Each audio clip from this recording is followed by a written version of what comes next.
Hey, what's up, everybody? Buying, stacking, collecting precious metals. Let's talk about it. I want to give you some opinions, just give you some thoughts that I had floating around my head. And how should it be done? Well, in my opinion, it should be done the way you want to do it. Do you want to stack silver? Do you want to stack gold?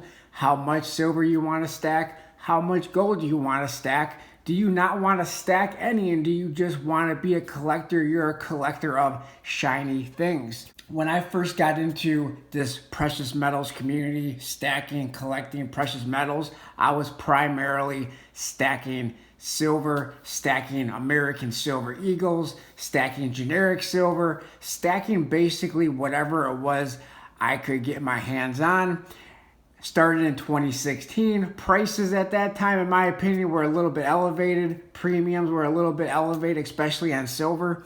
Gold, on the other hand, a little bit cheaper. I probably should have, if I could go back, I would probably buy a little bit more gold than I was buying silver as it relates to stacking. But then we got into the 2017-2018 time frame, and silver was just like plateaued at like $15 an ounce.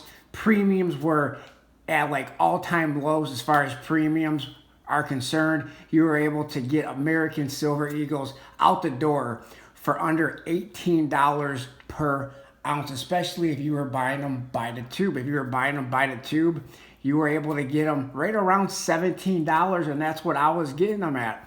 But then after 2019, once the spot price went up above $18 and premiums were starting to go up, and then we hit 2020, I kind of transitioned from stacking silver to collecting silver, being more of a collector and buying some of the pieces that I wanted, some lower mintage stuff, some proof American Silver Eagles that the mint was restricting to a lower mintage, where usually they were a very high mintage, always for sale. Any amount of proof American Silver Eagles you wanted, you could load up that card a couple of times. I believe there was a max of 99, but then you could probably go right back in there, load up your card again with 99, and I don't think you would have had any problems. But then the mint restricted the amount of coins.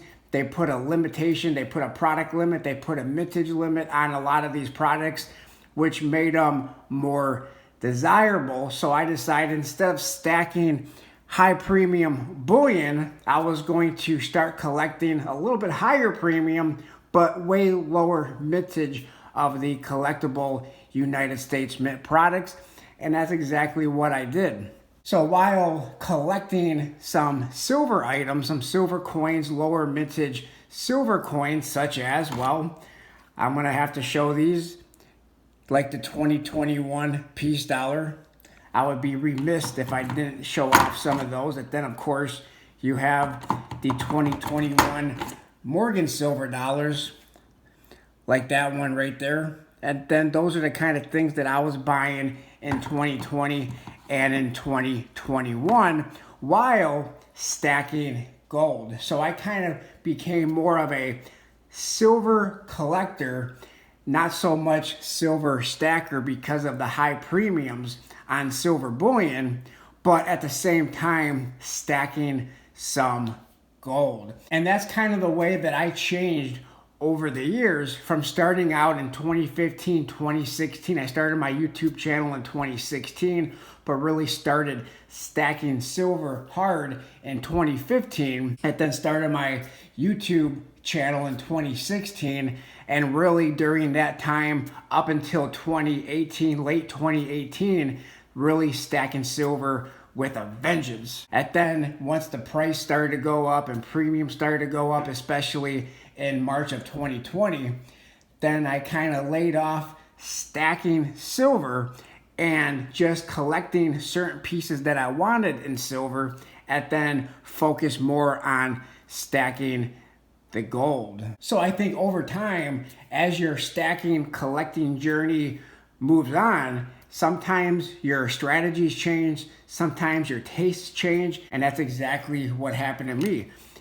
Early on, I was buying a lot of like Perth Mint coins, kookaburras, and stuff like that. And then over time, my taste changed. I didn't really want to buy as many of these kookaburras anymore. I was really into the koalas, collecting the whole set of the koala series, the Perth Mint koalas, going back, getting the back dates, and spending quite a bit of money on that. Kind of changed gears and didn't want to do that anymore. Then I actually sold quite a bit of my silver bullion because I wanted to pay off debt, pay off a couple of vehicles, and that's exactly what I did. Took a little bit of flack for it, took a little bit of flack for doing that, but for me, it worked. And that's kind of the point of this video, is doing what works for you, not doing what works for somebody else. Not so much going with the popular thing at the time, but doing what works for every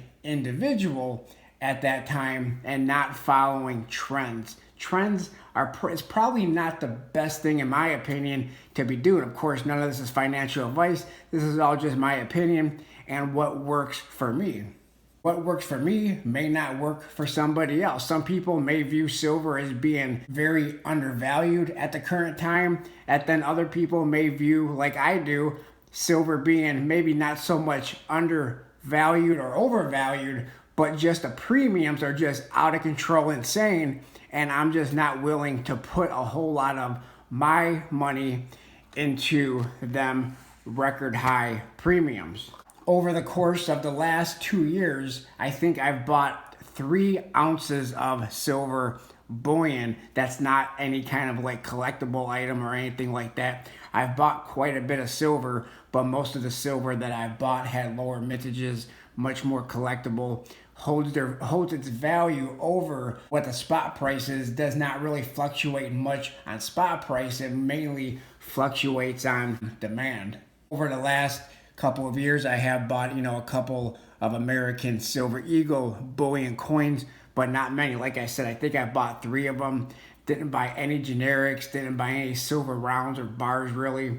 Just bought a couple ounces of American Silver Eagles, and that's pretty much it. So I think when it comes to, like I said, in my opinion, when it comes to stacking, collecting precious metals, do it the way that works for you, what is affordable for you, what you don't have to put on that credit card and go into massive debt to buy, and don't follow trends, don't follow anybody else. You can watch a wide range of YouTube videos, and everybody has different techniques, different ways of doing things. Some people like to buy pre-33 gold. For me, I'm not a big fan of pre-33 gold.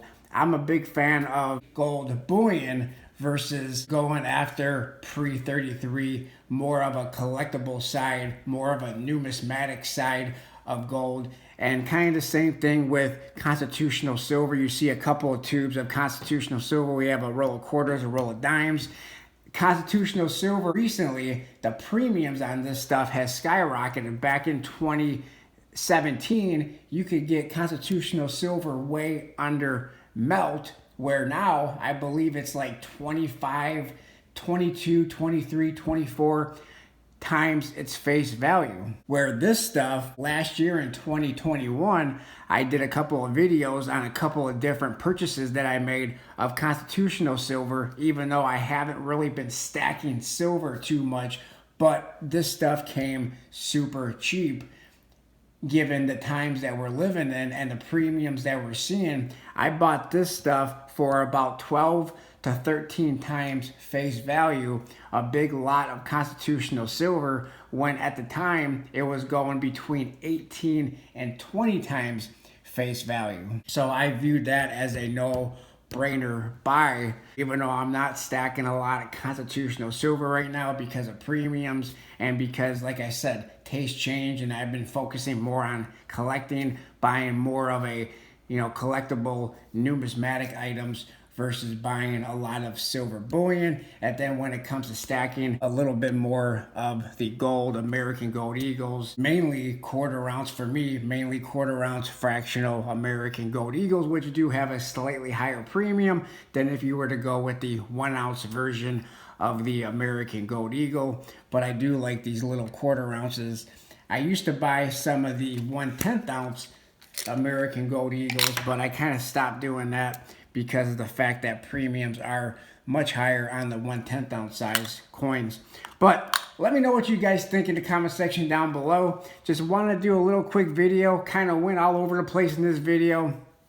When I started this video, I wasn't sure which direction I was going to go in, but I think at the end of the day, buy what makes you happy, buy what you can afford, buy what you're not going to have to charge on your credit card and take you into some kind of massive debt buying these precious metals. I think that's the biggest thing. The biggest takeaway for me is buy what you can afford, be fiscally responsible with buying, stacking, collecting, whichever direction you choose to go in. Let me know what you guys think in the comment section down below. I appreciate everybody for watching. Like, comment, subscribe, share, and I'll talk to everybody on my next video. Thanks a lot, everyone.